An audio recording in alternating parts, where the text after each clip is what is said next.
Ladies and gentlemen, this is Verity Seeker, and I've got two special guests here. We have Natasha Goetz and Shane Crabtree.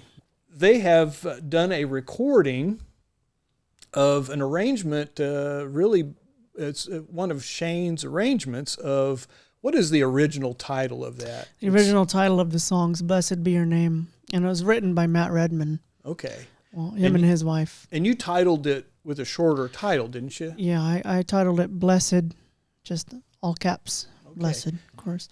And you had a music video made, and you had your premiere performance here recently. Mm-hmm. Was that about a week ago, or? A week ago tomorrow. Yeah. Okay. May 28th was when we released everything, and to accommodate that, we put a short concert on with a band that we put together with some very close friends of ours. And okay, and I have to add, I want to say something about these two. They are not strangers of each other. There is a backstory of this. So what I'd like to do, we want to get into the music video and their premiere project, but we also want to get into future projects. But first, for those people who know nothing about Shane and Natasha, because there will be people out there watching this video that do not know you. Mm-hmm. So what I'd like to do is, before we get started and all that, let's start with Natasha. And can you give us the backstory on who Natasha Goetz is first? That is a loaded question, Mark. I know, and we only have about 1 minute. No, I'm just wow. kidding. So no pressure. Get 30 seconds apiece. Yeah, Shane and I were talking today about some of these things that we would talk about, and we were laughing about how far apart my life is, like what I do, because my husband's a pastor of the church, and I lead the worship there, and then I'm a junior high and high school choir teacher here in Garnett, so 7th through 12th graders, and then you have this, hey, I'm an edgy rocker singer chick. That's pretty cool. Yeah. So it's kind of cool to fulfill both of those, like alter egos. But I think that doing this kind of music actually makes me more relatable to my students that I teach. And I love those kiddos, and I love teaching them, and I love doing this music with Shane. So okay. So you're doing all these things. You have a husband and you have children. Yes. 3, right? Yeah, I have a sophomore, an 8th grader, and a 6th grader. Okay. And you're originally from Thayer, Kansas, right? Yes. Okay. And because of the pastoring job here, your whole family moves to Garnett, Kansas, yes, with Chris. And how long have you guys been here? So we're looking at almost 13 years now that we've been here in Garnett. 13 years. Yeah. And still going strong. Yes. And you serve at First Christian Church in Garnett, Kansas. Mm-hmm. Yep. Okay. Yeah. And we're happy you're there. I go there too. So this is not very objective at all, is it? The fact that the 3 of us are part of the praise team, we're like half the praise team sitting here. Yeah. So yeah, this is going to be hard to do. But is there anything else you can tell us about yourself?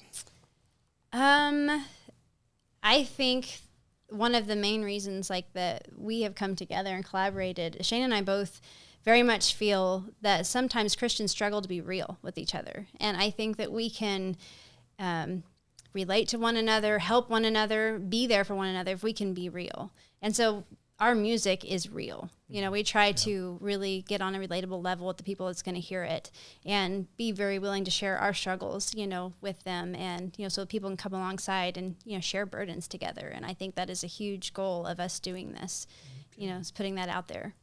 Very good.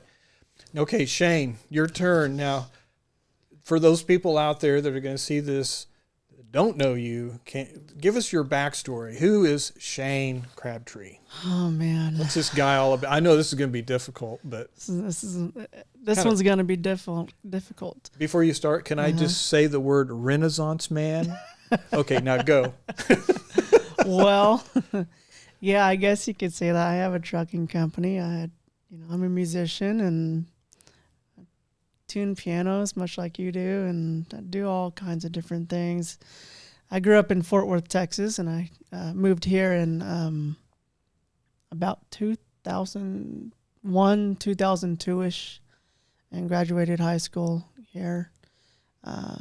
Grew up in, like I said, Fort Worth, Burleson, Texas, and the traffic and everything down there when I come up here to visit during the summers, in 2000 and 2001, I liked it so much better because we were out in the country with our friends and stuff like that. And so growing up in Fort Worth, Texas, though, my family was always very musical. There was always, my dad was always in a band. He had friends that had recording studios, and he would go in and, to different recording studios and do things. And along with that, on my dad's side of the family, I am related to Dr. Ralph Stanley, the late Dr. Ralph Stanley anyway, bluegrass legend from Virginia.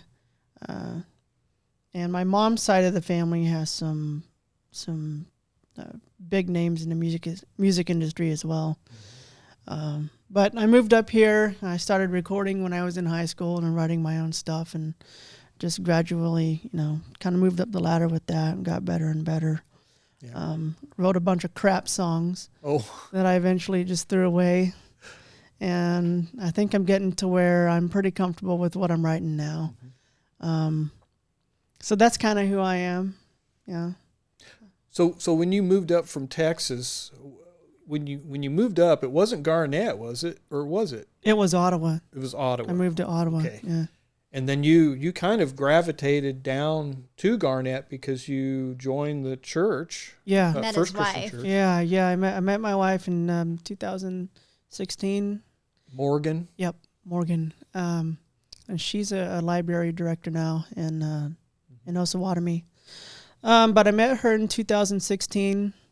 We got married, and she was already living here in Garnett and going to church with you all. Yeah, a friend of mine. Yeah. And the timing really couldn't have been better because their drummer was leaving. Yeah. And so I guess Morgan, I don't exactly remember how that happened, but we hooked up somehow, and I got on the praise team and started playing drums. And I remember that.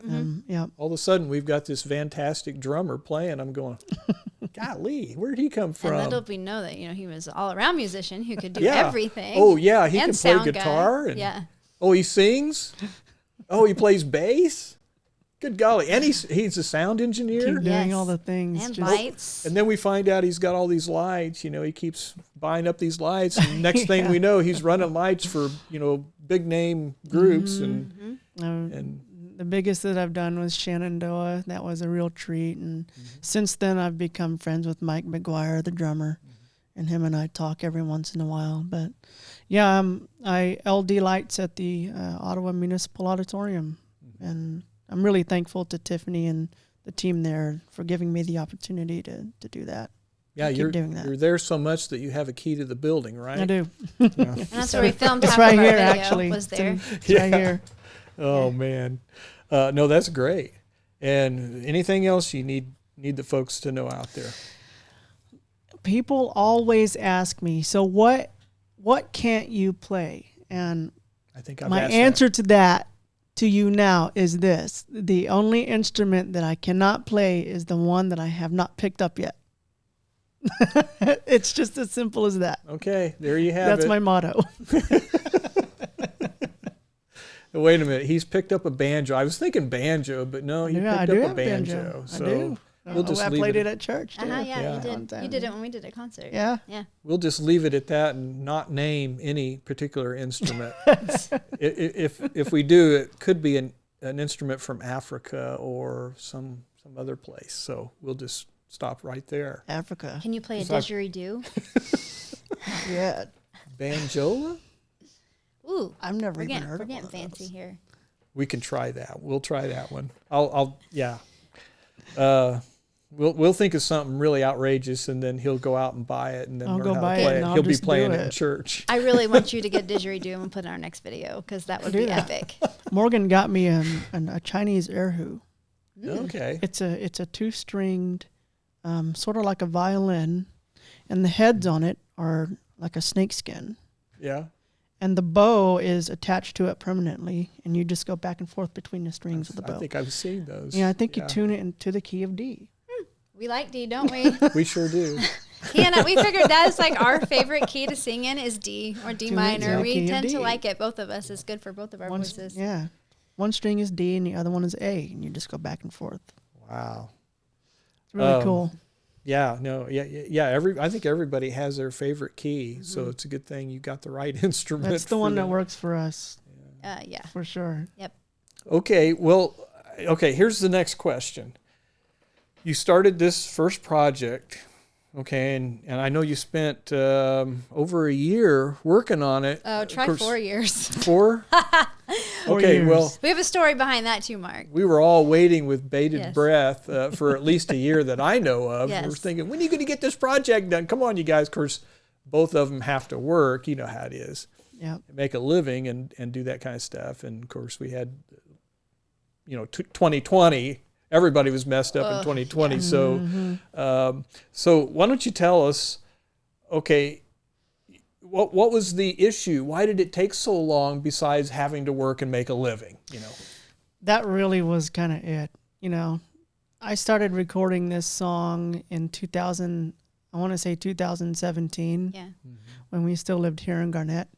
And that's when I approached Tasha about, joining me on this project, because I wanted a second half to it.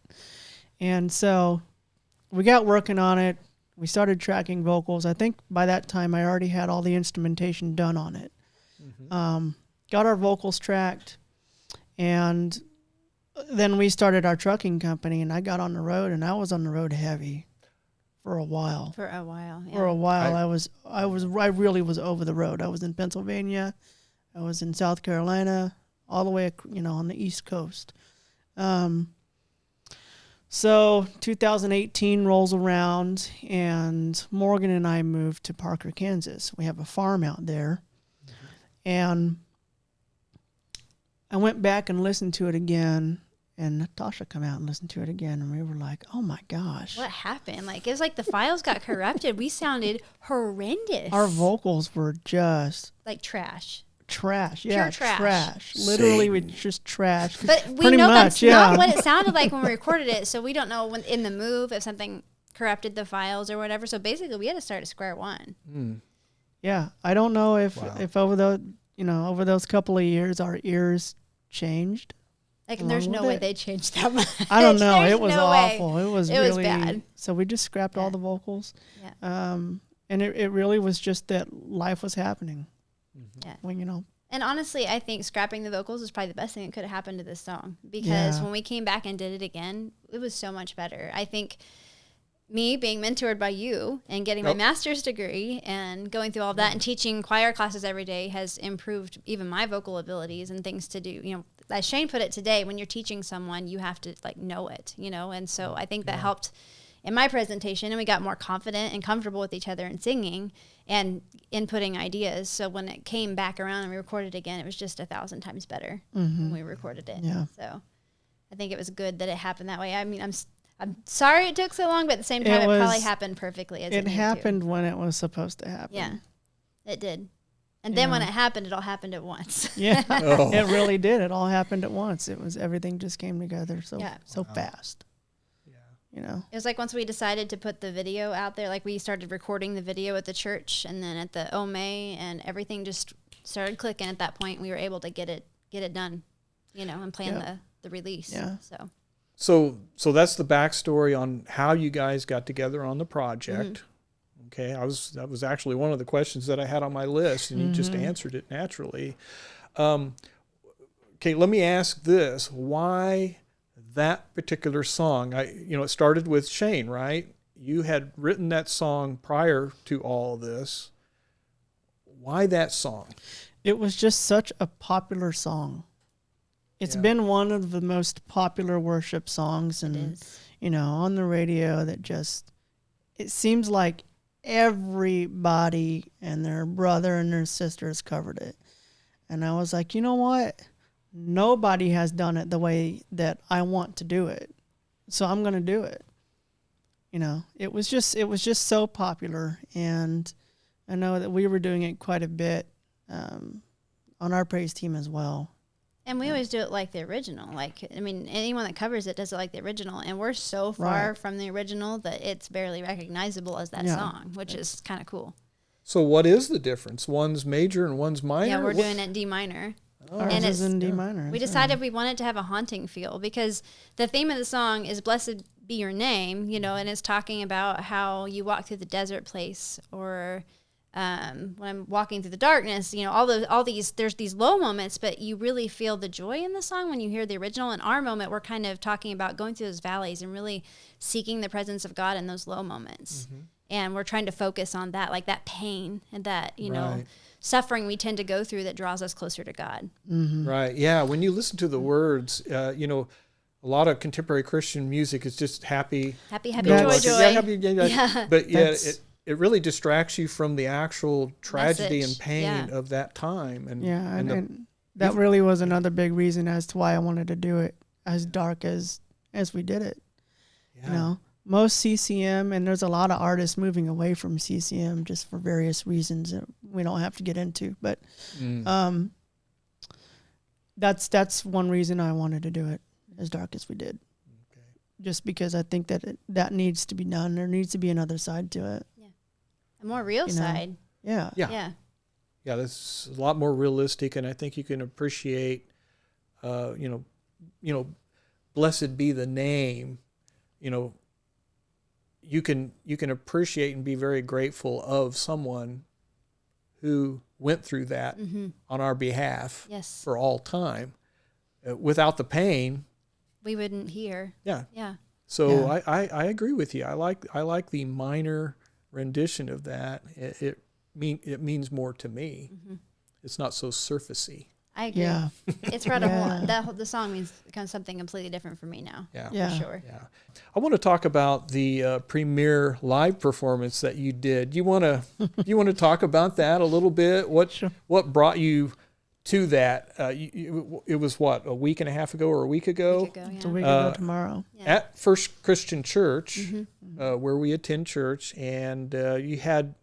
I mean, that thing was a big production, and I know a lot of work was involved in that. Mm-hmm. Do you want to collaborate on explaining what all goes into, what all went into that particular performance? Because I know there was a lot involved. You had lighting, you had the sound, and all that kind of stuff. But anyway, go ahead, take off. So people, when they see our pictures, are gonna, of course, notice the lighting that we had there. That was a big aspect of it. That was all Shane and his genius and his hard work. He did all of that. Yeah. I'm very visual with themes. I feel like everything, to an extent, needs to have a theme to it. Mm-hmm. And so I wanted, you know, each of the songs that we did to have a certain theme to it, whether it be, you know, blue or white, or one particular song is more red and yellow, you know. You can see that in our pictures. Like, you can see the different colors. It's pretty cool. Yeah. So, two very good friends of mine, John Robbs, who played drums, and Fred McClanahan, who played lead guitar, joined us, of course, in this. And I've known John since about 2000, I want to say about 2012, 13, 14, something like that. I've known him for a long time. We were on a separate praise team in Wellsville at that time, and we played different instruments on that praise team. And so we've just kind of stayed hooked up, and I asked if he would join us, and he said, yeah. And both of them, my understanding is that they're both from the Baldwin, Kansas area? They both live in Baldwin, yeah. And they would go up to Wellsville at the church up there and play in the praise band? So Fred was not on that praise team. I don't think John knew him at that time. Oh, okay. John hooked up with Fred at a church that they were going to in, I think it was in Lawrence. So John and Fred and myself and another good friend of mine, Justin Barth, played on a praise team thing in 2000. It was in 2020, August of 2020. We played at an outside event, just some some praise music is what it was. We did probably 5 or 6 songs, I think it was. And that's how I met Fred. And I knew Fred was a great guitar player. And John asked if I needed a guitar player, and I said, yeah. He's fantastic. Yeah, get him. He's awesome. Yeah. And then, of course, April. Your daughter. Yeah. Yeah. April. Yeah, thanks for giving her that experience. She played bass for us and did a great job. She did a fantastic job. I really, when she said yes, I was ecstatic. I was like, all right, yeah. Yeah. Because I don't know what it is, but there was just something about I wanted her to play with us. Yeah. You know? And yeah, she looks good with the bass. She does. She looked good that night too. Yeah. She looked great. Yeah. And she sounded great too. Yeah. So I mean, the production of it took about a week to get everything set up. We did rehearsals over the span of about, I would say, just a few days, because we practiced for like 6 hours one week and then like 6 hours the next week. Yeah. So it was probably a good 12, 13 hours of rehearsal or something. And we really freaked out my husband when we tore apart the church stage to set everything up, you know. But, you know, we put it all back together. Yeah, so the custodian was freaked out too, but the custodian realized what was going on, and it was best to just stay away from that area. And I'm the custodian. I came back, you know, after Shane had been there apparently, and I was busy anyway that week. But I came in and I was thinking I was going to have to clean up all kinds of stuff, you know. And I'm going, everything's in place. What the heck Shane is and I going came back on? after the concert on Saturday and worked our ears off and put it all back must together. have. We put it all back. And my together. daughter helped too. McKenna helped. Wow. My little Wow. muscle girl. Yeah. But anyway, I was so grateful because it just made my day so much easier. You know, it was just a normal cleanup day. Yeah, of course. Before Sunday. Yeah. So I do appreciate that. We want to be able to do it again, so, you know, Yeah. try and pave the way for that. Mm-hmm. True. Yeah. Oh, Exactly. yeah. Heck yeah. But yeah, continue on. I'm sorry for the Yeah, interruption. really good. I was just so happy. Well, so all of the lights that I use are my own personal sets that I use at the OMA. They're actually there right now. There's an event going on that we're doing. What else can I say about that? You spent some time putting like the tracks together because we performed 3 original songs that he has written. Yeah. And they were going to be releasing soon. But Yeah. we had to put the tracks together for that, and then of We course the did. rehearsals and sound checking and That's right. Yeah, we did 3 original songs that I wrote. Tasha had not been tracked on yet for those. And we did those just a few days ago. So we're getting ready to get those bounced down and release them at some point in time. I don't know when yet. Spent 6 hours recording on Monday and got those done. So Yeah. I basically performed my vocals live for the concert for those tracks. Yeah. Yeah. Of course, I mean, there's, you know, we do a lot of stuff in Ableton, controlling different aspects of it and stuff like that. So when you say tracks, you're talking about filling in instruments Yeah. that are playing along with Yeah. live musicians on the stage Yeah. to fill out Exactly. orchestrations and things Exactly. like that. And I think we were, you know, I was really happy with the band that we had put together because we're all professional enough to play with those things and not get lost in it, you know, not get lost in a way that you let the click and stuff like that control what you're doing. It's just they're alongside you. So for the non-musician out there, they might find this interesting that, you know, all of you had earbuds in, so it's not seen, but you're able to hear like in a recording studio. You know, can you describe what goes on inside your head when you're performing? Sure. What's It was- all there? It was pretty cool. That part of it was actually, I think, huge for me. It helped me out a lot. We ended up getting wireless packs to wear and then could control those with my phone, basically. If I wanted, like, his vocals or frets or, the drums like louder in my ears, I could turn up those specific things in my ears and it wouldn't adjust their ears. So if I wanted just like more vocals or if that click track was annoying me, I could turn it off altogether if I wanted to. And that would be what I heard in my ears, which was really cool. So I could have it as loud as I needed in my ears. So, and he could adjust his own ears, as could the drummer and the guitarist and your daughter. Like they can all put what they want in their ears. And there's actually a click track that you can hear that keeps everybody in time, like a conductor. Yes. And really, there's a lot of stress behind that because, if somebody loses their spot or decides to go to the chorus too soon or the verse, you have to practice with the click track and get everything perfect. Everything was really, to make it work. Everything was really pretty well rehearsed and talked about beforehand. And actually, one of my favorite things to do is to go on YouTube and look up IEM captures of different bands at concerts. Yeah, I've done that, yeah. U2 is one of my favorite bands of all time. Yeah. And there's a whole bunch of those of Bono's ears or The Edge's ears or something like that. So you can hear the musician you can hear what's going on in their ears because people go to the concerts with like an IR receiver or something or radio receiver and they find the frequency and they record it. Wow. I didn't know you could do that. Yeah. I learned something. Yeah.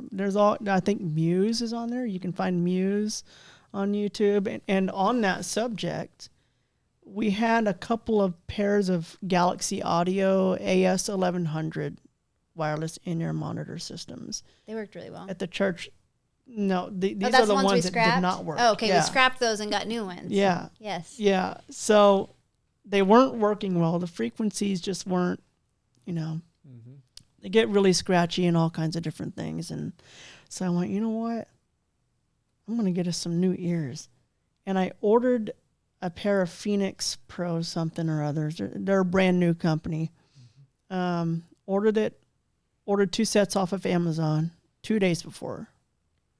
And they they showed up at the post office the morning of the concert. Yep. And I went to the post office and picked them up. Yep. It was like 8:30 in the morning. We learned how to use them that afternoon. Wow. And we learned, we set them up that very afternoon. He had to teach me how to control the things on my phone. Like I'd download an app and he had to teach me how to use that. So.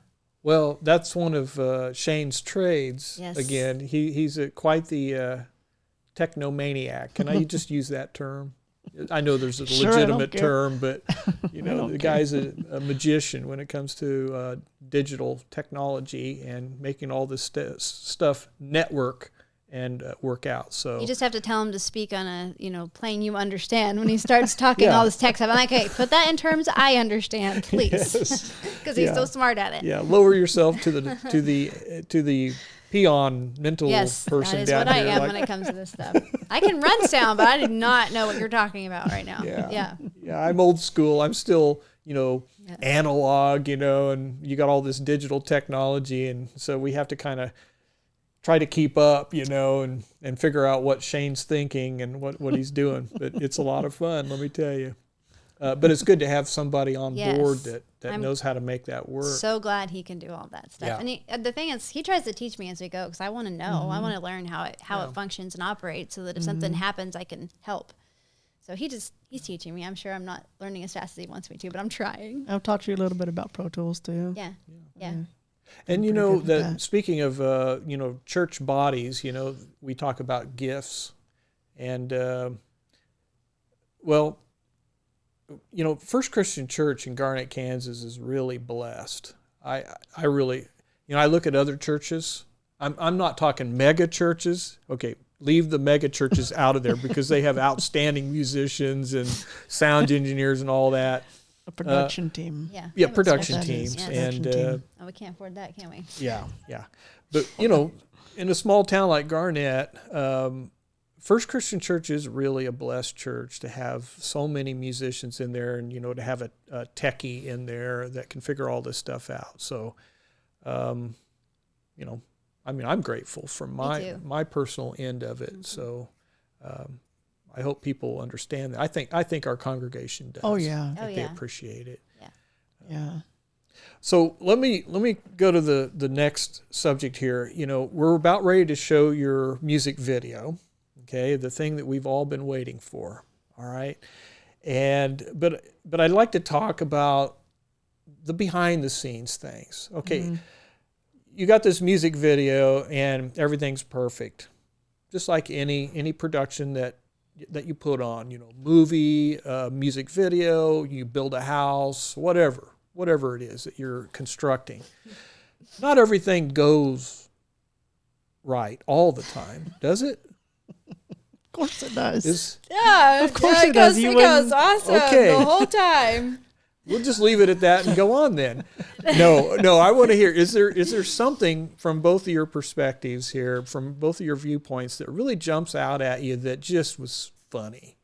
That just, it goes through your head and you're thinking, oh gosh, how did this work out? Yeah, why did that happen? Well, we had our share of moments with this. I think for the most part, like, things went really well and we were on the same wavelength with what we were trying to accomplish with the video. Yeah. In fact, we were doing really good with coming up with ideas of what we wanted in the video, and things kind of went bam, bam, bam and fell into place. But we had a few moments, I think, where we were getting tired and, you know, running out of ideas when we were filming at the church, because you'll see that half the videos at our church and the other half's at the Ottawa Memorial Auditorium. And he and I had recorded each other so far, like, for a lot of that footage. And then our friend Autumn came and recorded. We wanted some stuff where we were in the video together. And we had his one blue mic up there, and we did the whole song using that one blue mic, and it was the most cringy, awkward, awful video moments you could make for a music video. We couldn't figure out how to pass the mics, both of us singing to the mic. It was so cringy and awful. We watched it back. We laughed so hard. We needed those funny moments to laugh at ourselves. But and that goes back to what you were saying about being on the same wavelength.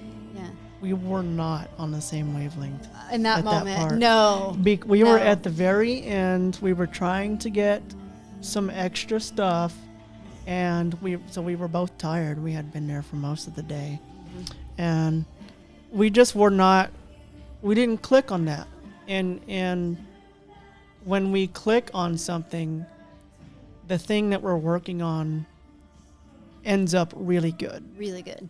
Because there's just, there's songwriting partners, band partners, whatever you want to call it, relationships that just work in the music industry.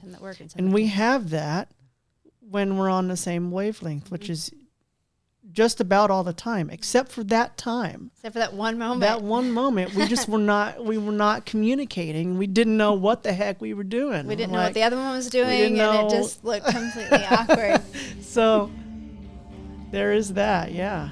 But for like the rest of the moments, like even when we recorded on Monday, like normally, like when we recorded the vocals on Blessed, that took so many different days and so many different takes. But when we did these 3 songs, we did 3 songs in 6 hours, and we were collaborating, and we were on the same wavelength of how to edit the song, what should come out, what should go in, what it should sound like. We were just like bam, bam, bam. Yeah. We've also discovered he has songs floating around in his head all the time that he wants to write, like the music part of it, and I have the words. Like I write tons and tons of song lyrics, and he writes lots of the music and the notes. So that's kind of cool that we each have like a part of that. But that one day when things went bad, I think I blame tiredness and just that we had nothing left. We're tired. Yeah, but you guys, you'll have to show them some of those bloopers because they're worth laughing at. We laughed at ourselves for a while when we watched that back. It was pretty funny. We decided to save them because it was funny. What's the takeaway from that? Like what piece of advice could we give somebody when they get to that point? If you're making a music video with 2 people, you need 2 microphones. You need 2 microphones for one. You can't have one mic for 2 people. It does not work. I think probably my piece of advice is just stop. Yeah, no, I was going to say that. If you get tired and then things are not just flowing and they're not clicking, stop. Instead of getting frustrated or filming something incredibly stupid, you should just stop for the night and start over another day. For sure. Exactly. It's okay. Even if it's not as much as you wanted to get done, stop anyway. Start when you're fresh. Yeah. Yep. And have 2 mics. Same way, yeah. Have the 2 microphones, not the one. So your hands are not all awkward on it, trying and to shoving share. them into each other. Yeah. For the handoffs. Yep. Oh, Yep. So weird. Well, I tell you, that's funny. I'm just trying to visualize all this, and I'm laughing. So let's go on to the more serious side of this and let the folks out there see the video. And I'm going to play this video. Hopefully all this will work out. And I would like you to, if you want to say something during your video, by all means, go ahead and explain something as it's playing. Mm-hmm. And, if you need me to pause it, I'll pause it. But, there might be a side to this, or you might be wanting to point something out to the folks about your video as it's playing. So let's see if we can get it going here.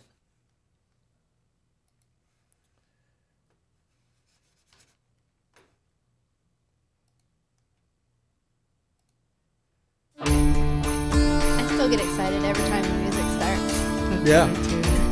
D minor. I do Yes. too. Every time. Because it's just so different. Yeah. It's catchy.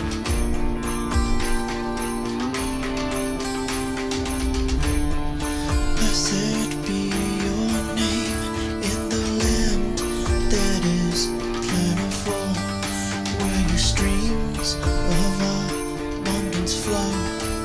Blessed be your name. Blessed be your name when I'm found in this desert place. Though I walk through the wilderness, blessed be your name. Every blessing you pour out, I'll turn back to praise. And when the darkness closes in, still I will say, blessed be the name of the Lord. Blessed be your name. Blessed be the name of the Lord. Blessed be your glorious name. Shot coming into my verse took us a little bit to get because of the timing. Blessed be your name, the sun shining down on me, when the world's all as it should be. Blessed be your name. Blessed be your name. I think that's probably one of my favorites. Yeah. I like this part. We tried to really portray the pain there, like with the blue light in my face and crying. Yeah, that worked. Yeah. And then rising up from that pain. Yeah. It looked like you were struggling. Yeah. Well, Well, the slow motion of that part too. Yeah.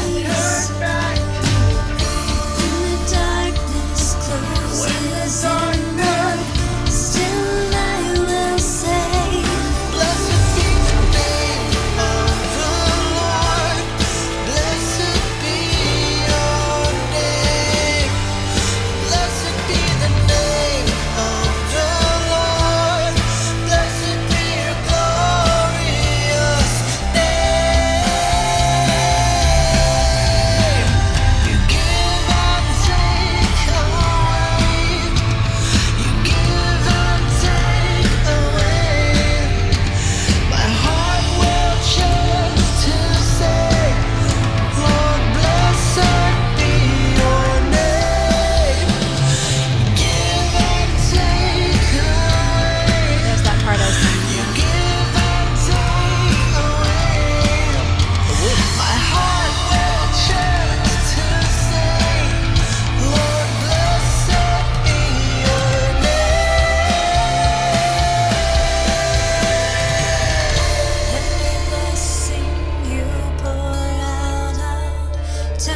Took me a while to get that as angry as he wanted me to look there.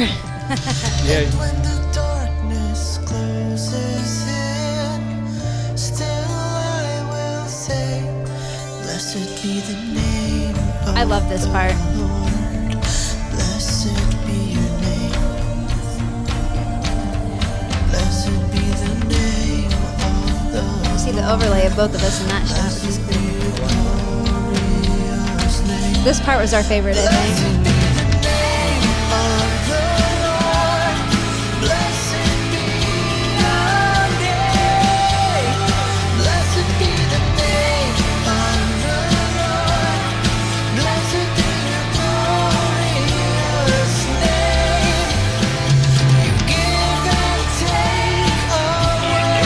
this idea for Shane to get in the balcony and scream that part. Yeah, I It like turned that. out really cool.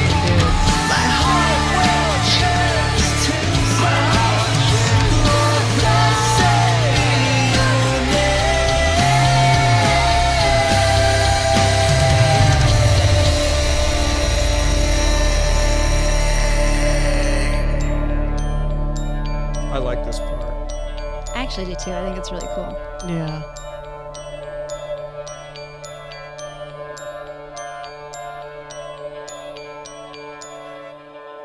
And that's the infamous blue mic that we had troubles with at infamous this. blue mic. When we ever, started. Yeah. He really challenged me on this song. My verse, I don't know if you could tell, but it is at the very bottom of my register. He wanted me to sing it really low. And since then, I have this newfound love for singing in my low register. I really, really like it. I like it even more than singing high.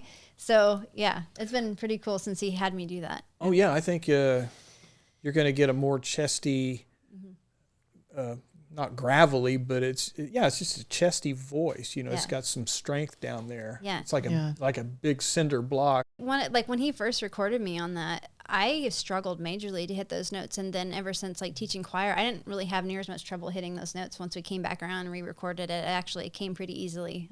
You know, my range increased on that low end. I really like it a lot more now. Definitely singing lower. We kept going back and redubbing vocals and redoing, this and redoing that. There was just something about it just needed to be right, Yeah. Yeah. And I'm glad that we did because it ended up the way that it needed to be. Yeah. Yeah. Sometimes you have to rebuild, you have to remodel, what you started a long time ago because your perspective must have changed. It kind of did, I think, from where we started. Both of Yeah. you. Yeah. Yeah. Yeah. I think when we first started it, we were still on that, like, oh, this song is pretty happy. And so, like, a lot of our vocals were kind of, on the happy sounding, range. and that wasn't it. And it didn't. You could tell it wasn't didn't working. work. No. Yeah, for sure. Well, let me ask you maybe a personal question. A lot of people out there, when they hear a song, they're gonna have an interpretation of what you were trying to get across. Was there a message in this particular arrangement with the video in correlation with the music? Were you trying to get a point across or a story? All I message? knew when we started editing the video was that it needed some kind of a Storyline. narrative. Yeah, I needed a narrative or storyline. It needed something because I didn't just want us to be on a stage, singing the song, walking around the church or walking around the theater. It needed something. And I'm the kind of individual that when I'm editing something, I want to leave it up to whoever it is that's watching it. And I know that I've had several people come to me already with different interpretations of it. And I think all of their interpretations are right. Is the homeless man in the video Jesus? It could be. Well, yeah. But also he probably isn't. So I didn't have really one direction to go with it other than to say that this song generally is so happy and there's so much of that already out there that I wanted to show more of the darker side of it. That's why there's no footage in there that's really, happy, especially at the you give and take away parts. I kept thinking of what can I put in there that, you give, what can I put in the you give spots? And although we're given a lot, it's pretty evident that we're given a lot. People like to focus on the negative.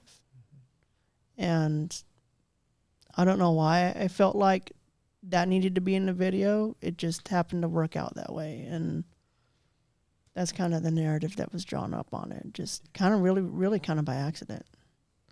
Okay. Yeah, so some of the discussion that we had, like we both definitely felt like we, in church especially, I mean, you walk up to people and they say, hey, how are you doing today? And everyone always says, I'm fine, how are you? when in reality, Right. no one really is fine most days. Most of us are carrying some kind of burden, some kind of stress. We're tired, we're overwhelmed. There's all these things, but we don't share those things. And I think that this video really highlights walking through those valleys, when you're found in the desert place. It also talks about when the sun's shining down on me, when the world's all as it should be. In both of those moments, we're supposed to be praising God. And in both of those moments, realize he's present with us. He's present as we're walking through those valleys, but he's also present with us in the victories. Mm-hmm. But I think we have to go through those valleys and recognize the things we're growing and learning through them, to really feel God and know that he's there and that he is moving on our behalf. And then when those high moments happen, we can, sing and be happy and be joyful in those moments as well with God. Yeah, I think one thing that you can get, especially on that point, one thing that you can get out of this is that even through all the crap that's going on, all the bad things that are going on, all the, the footage in there that isn't so happy, you should still be thankful, and you should still worship and because prosperity gospel isn't everything. No, and we have everything because we have eternity. And honestly, that's why we praise God, Yeah. Even though we walk through those hard times and we go through all those horrible moments you see in that video, we have eternity to look forward to, so we do have everything. Yeah. And it's a misguiding when people are told that everything's going to be fine and fun if you're a Christian. No. Wow. No. Be thankful that bad things are happening, because that means you're probably walking down the right path. You're walking through it and you're more or less coming out fine. I mean, how many of us would actually, think that we needed God if we didn't go through hard things? If we didn't go through crap, if we didn't go through some kind of dark place, would we actually say we needed God? If everything was perfect all the time and we were handed everything, would we think we needed God? I don't think so. And I mean, we've both went through our share of, we've been through abuse. We've been through, me and Chris lost our first child, and all of those moments have shaped, who we are and how we see things. And I think they just make us more relatable to one another. And I think we need to be more willing to share those things with each other. I agree. Yeah. Do you want to talk about any of your future projects? We're going to have to wrap it up, but what do you think? You want to give any hint as to what you're working on? A little more detail? I know you've mentioned it, but... Yeah, so right now we're working on mixing the 3 originals that we did at our release party last Friday. Getting ready to bounce those down and release them. When this stuff is released, it's on all stores, pretty much anywhere. We have a landing page for our stores that you can go to and more or less pick what store you want to visit. It is lowercase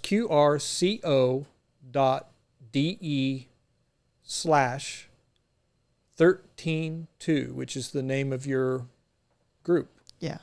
And if you log on to that, what is it? Apple Music, YouTube, Spotify, Amazon, iTunes, and iHeartRadio.